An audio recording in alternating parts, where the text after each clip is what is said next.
family Thanksgiving. Warm food, laughter, and the comfort of home.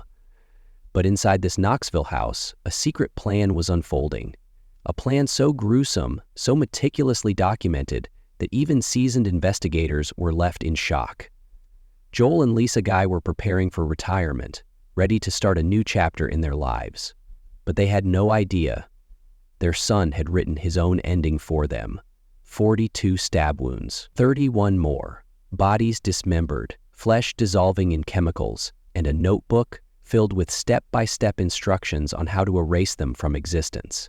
This wasn't a crime of rage, it was a blueprint for murder, and what he left behind would reveal a mind far more calculated than anyone could have imagined. What really happened inside that house? And how did a son turn a family holiday into one of the most disturbing crime scenes in Tennessee history? This is the story of Joel Guy Jr. Joel Michael Guy Sr. was born on February 10, 1955. A man of discipline and strong work ethic, he had built a solid career as a pipeline engineering designer, providing for his family with a steady income. His wife, Lisa Guy, née Massacre, born on August 8, 1961, was known for her warmth and kindness. She worked as a human resource accounts payable administrator at Jacobs Engineering in Oak Ridge, Tennessee, and was beloved by her colleagues for her generosity and bright spirit. Together, Joel and Lisa had been married for 31 years, raising a family that, to the outside world, seemed stable, loving, and close. Their home in Knoxville, Tennessee, was a modest yet comfortable suburban residence, one that had seen years of family gatherings, holiday celebrations, and everyday joys. Joel Sr. had 3 daughters from a previous marriage, and despite being a blended family, the siblings had a strong bond. Lisa, who had embraced her role as a stepmother, had always shown love and support to her husband's daughters. However, there was one child who stood apart from the rest, Joel Michael Guy Jr., their only son together. Born on March 13, 1988, Joel Michael Guy Jr. had an upbringing that, at least on the surface, was not unusual. But from an early age, there were signs that he was different. Unlike his half-sisters, who had grown up to be independent adults with families and careers of their own, Joel Jr. remained financially dependent on his parents well into adulthood. His academic history was filled with starts and stops. In 2006, he graduated from the Louisiana School for Math, Science, and the Arts in Natchitoches, showing early promise in academics. He then briefly attended George Washington University before transferring to Louisiana State University, LSU, in Baton Rouge. But despite spending several years in college, Joel Jr. never earned a degree and had no clear career path. By 2016, at 28 years old, he had never held a job, never paid his own bills, and relied entirely on his parents to fund his lifestyle. His room in their home remained untouched, a time capsule of his childhood, a stark contrast to the life of an independent adult. His social life was equally unusual. Unlike his half-sisters, who had built families of their own, Joel Jr. had no close friends, no known romantic relationships, and lived an extremely reclusive life. His mother had reportedly done everything for him, cooking, cleaning, and ensuring he never had to worry about anything outside of his personal interests. After decades of hard work, Joel Sr. and Lisa had begun making plans for their next chapter in life, retirement. The couple had planned to sell their Knoxville home and were preparing to move to Joel Sr.'s family property in Sirgoinsville, Tennessee. As part of this transition, they made a difficult but necessary decision. It was time for Joel Jr. to support himself. He had been financially dependent on them for his entire life, and now, with retirement on the horizon, they could no longer afford to sustain him. Their decision was no secret. They had shared their plans with their extended family, including Joel Sr.'s daughters, who supported the move.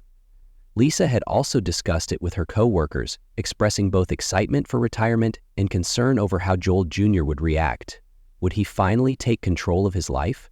Or would this drastic shift in his financial security cause him to resent them? For years, Joel Michael Guy Jr. had been living in a world of comfort, entirely dependent on his parents, Joel Sr. and Lisa Guy. At 28 years old, he had never held a job, never paid his own bills, and never faced the responsibilities of adulthood. His parents, hardworking and loving, had continued to support him financially, paying for his tuition, rent, and every basic necessity while he attended Louisiana State University. But things were about to change. Joel, 61, and Lisa, 55, had spent decades working to provide for their family. After years of dedicating themselves to their children, they were finally ready to retire.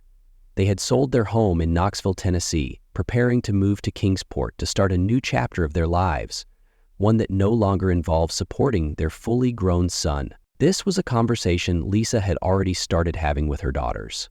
Joel Sr. and Lisa had made up their minds. It was time for Joel Jr. to stand on his own, but they had no idea just how dangerous that decision would be. By November 7, 2016, weeks before Thanksgiving, Joel Guy Jr. had already begun preparations for a crime so gruesome that even seasoned detectives would later call it one of the most disturbing scenes they'd ever encountered. He started by purchasing muriatic acid and food-grade hydrogen peroxide at an Ace hardware store in Napoleonville, Louisiana. Surveillance cameras captured him browsing the aisles with eerie calmness, as if he were shopping for an everyday household project. Over the next few days, his shopping list expanded: a bleach sprayer, extension cords, a timer, a hunting knife, but perhaps the most chilling evidence of his meticulous planning was a handwritten notebook, a document prosecutors would later call the Book of Premeditation. Inside, in his own handwriting, Joel Jr. had outlined his entire murder plan in excruciating detail. One note read, "Get killing knives." Another, "Kill him with the knife, clean up mess before she gets home." And one of the most disturbing entries, "Flush chunks down toilet, not garbage disposal." But this wasn't just about murder. Joel Jr. had also calculated the financial benefit of his parents' deaths. He believed their life insurance policy would grant him $500,000, money that would allow him to continue his lifestyle without ever having to work. To him, his parents weren't family anymore. They were an obstacle. Thanksgiving 2016 should have been a warm reunion for the Guy family. Joel Jr. traveled from Baton Rouge, Louisiana to Knoxville, Tennessee, joining his parents and half-sisters for what seemed like a normal holiday meal. But Lisa's daughters later recalled that something about Joel Jr. felt off. Unlike past visits, he barely spoke. He didn't laugh, didn't engage in conversation. While everyone else enjoyed the family gathering, Joel Jr. sat silently, distant, withdrawn, as if he was simply waiting for the right moment. None of them knew that he had already made up his mind. The decision to kill his parents had already been made. He just had to wait until the perfect moment to strike. After Thanksgiving dinner, Lisa Guy packed up leftovers, believing her son would soon return to Louisiana. But Joel Jr. wasn't leaving. As his sisters and extended family said their goodbyes, he stayed behind at the Knoxville house with one final task to complete. His mother and father had no idea that they had just spent their last night alive. Lisa Guy would soon head to work, never realizing that the son she had nurtured and protected for 28 years had already mapped out her death in his notebook. Joel Sr. woke up first on Saturday morning, November 26, 2016. Lisa had planned to go shopping and return to work on Monday, expecting it to be a normal day. But Joel Jr. knew better. He had spent weeks crafting a step-by-step process for a perfect murder. What happened next would turn their home into a scene so horrifying that even first responders struggled to comprehend it. And the most disturbing part? Joel Jr. believed he could get away with it. The Guy family home in Knoxville, Tennessee sat still on the morning of November 26, 2016, and fell for 16 more days. Thanksgiving had come and gone, and for most families across the country, the weekend was about leftovers and relaxation. But inside this house, the warmth of the holiday had been replaced by something far more terrifying. Lisa Guy, a 55-year-old human resources administrator, had left the house that morning to run errands. She went grocery shopping, picking up household essentials.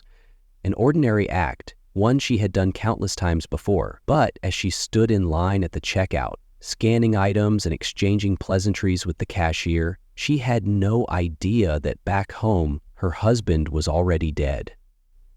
Upstairs, Joel Guy Sr., 61, had just finished a workout in his exercise room. He was still catching his breath when his own son entered. The ambush was swift, brutal, and relentless. Joel Jr. attacked his father with a knife, stabbing him at least 42 times. The sheer force of the attack left deep wounds across his chest, arms, and back. Blood splattered onto the walls, pooling on the carpet beneath him. He fought back, desperately trying to escape, but the attack was too sudden, too violent. His struggle only prolonged the inevitable. He staggered toward the hallway, leaving behind a bloody handprint on the doorframe, a final act of resistance before he collapsed. The man who had spent his entire life providing for his son bled out on the floor, his body barely recognizable.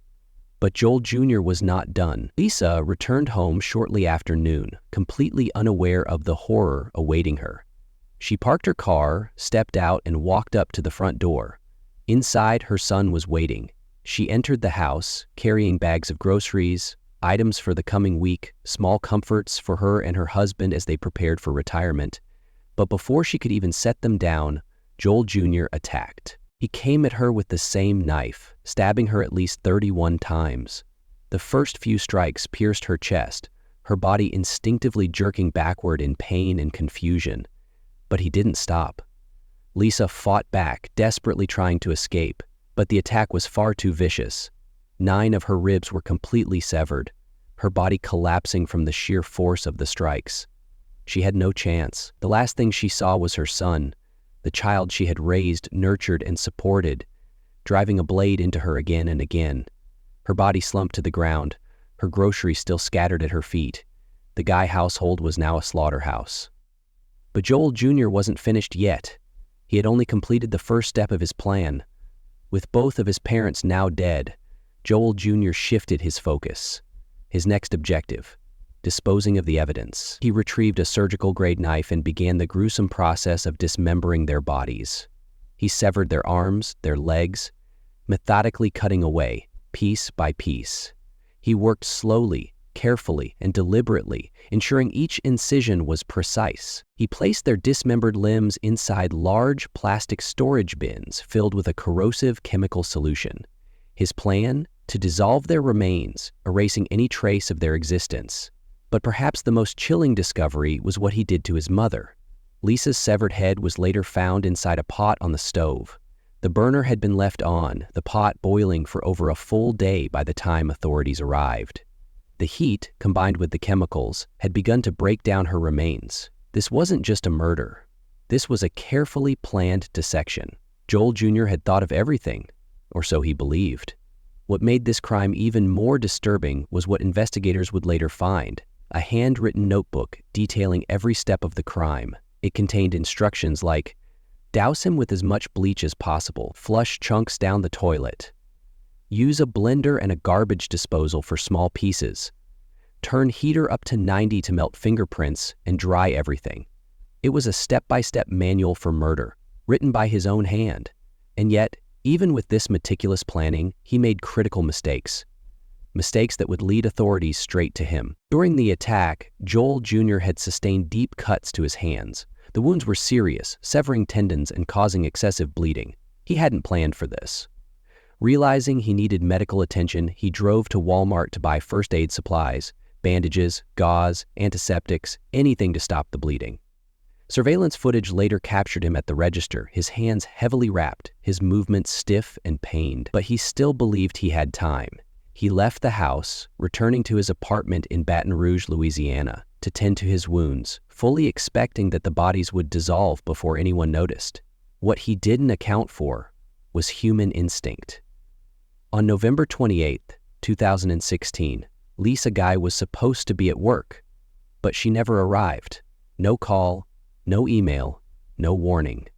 Lisa's coworkers grew concerned. She was never the kind of person to miss work without an explanation.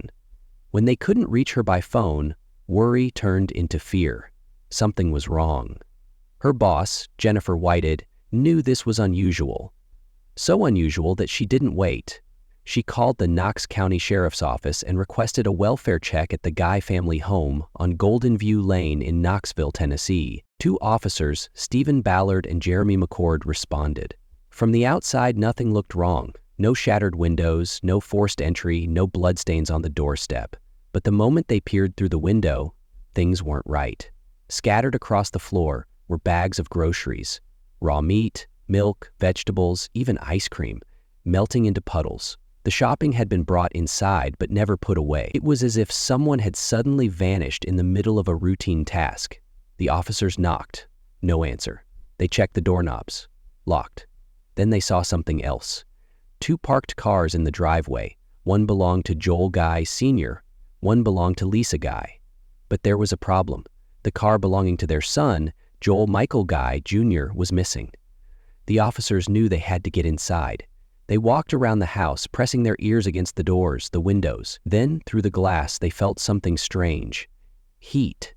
The house was unnaturally warm, too warm. And then, the smell. At first faint, then stronger. It was thick, rotting, sickly sweet. One of the officers reached for a garage door opener they found in one of the parked cars. The door lifted, revealing darkness inside. The officers stepped in, hands on their holsters, and carefully made their way toward the entrance to the house. They pushed the door open. They weren't prepared for what they saw. Inside, silence. No signs of a struggle, no broken glass. Just a disturbing, unnatural stillness. Near the entrance, 2 wallets were sitting on a table. Lisa's, Joel Sr.'s. They had been placed there neatly, too neatly. Then, next to the wallets, a sledgehammer. A chill ran down their spines. Then, in the kitchen, they saw the stove. On top, a large black pot, boiling. Inside was a foul-smelling, unidentifiable substance. Then came the staircase, and what lay beyond. Upstairs, the air was thick with heat. The smell was unbearable. It smelled like death. The first thing they saw in the hallway was a severed human hand. Then, a second one. Further down the hall, a trail of blood led to the master bathroom. The officers stepped inside. The bathtub was filled with a dark, yellow-green liquid. Floating inside were pieces of human remains. Flesh, bone, and tissue slowly dissolving in the chemical bath. They turned to the sink. A severed head sat inside. This was no robbery. This was no break-in. This was something much worse. Lisa and Joel Sr. were dead, but their son, Joel Michael Guy Jr., was missing. Investigators needed answers fast. As they combed through the house, they found an eerie trail of evidence. In the bedroom, a blood-stained knife, multiple bottles of hydrogen peroxide and bleach, a meat grinder. Then, the most chilling piece of evidence yet. Inside a backpack, detectives found a notebook. Page after page filled with handwritten instructions. Step 1, kill them. Step 2, get rid of bodies. Step 3, clean up mess. Step 4, inherit money. It was all planned out, down to the smallest detail.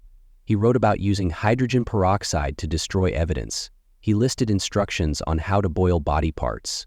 He even noted the best ways to dispose of flesh. Then, at the bottom of one page, in casual handwriting, he had written, "Kill him with a knife," or whatever. Law enforcement didn't have to search far. Their prime suspect was their own son, Joel Michael Guy Jr., the man who had shared Thanksgiving dinner with them just days before, the man who had been supported by them financially for nearly 3 decades, and the man who had left behind a step-by-step manual on how to erase them from existence. But where was he now? The moment investigators identified Joel Guy Jr. as their primary suspect, a multi-state manhunt began. But tracking him wasn't difficult. After the murders, he didn't run. He didn't flee the country. He didn't vanish into the shadows. Instead, he casually drove 7 hours back to Baton Rouge, Louisiana, as if nothing had happened.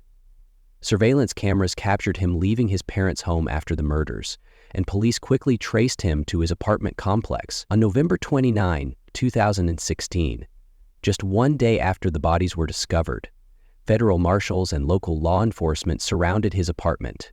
He was just feet away from his car, walking towards it, when officers moved in. Joel Guy Jr. didn't resist. No fight, no struggle, no words. In his trunk, officers found something chilling, a meat grinder, a device used to shred flesh and bone, a device he never got the chance to use.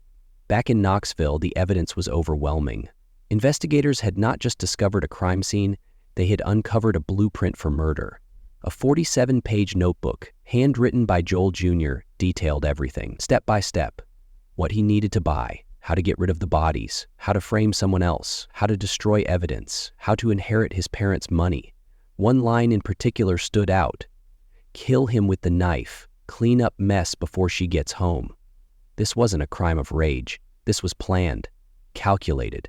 In the same notebook, he had estimated how long it would take for the acid to dissolve his parents' remains, but he had miscalculated. Lisa Guy's severed head was found boiling in a pot on the stove, and the crime scene? It was left behind like an abandoned project, half finished. By September 2020, after nearly 4 years of waiting, the trial of Joel Michael Guy Jr. finally began in Knox County Criminal Court. For the prosecution, the case was clear.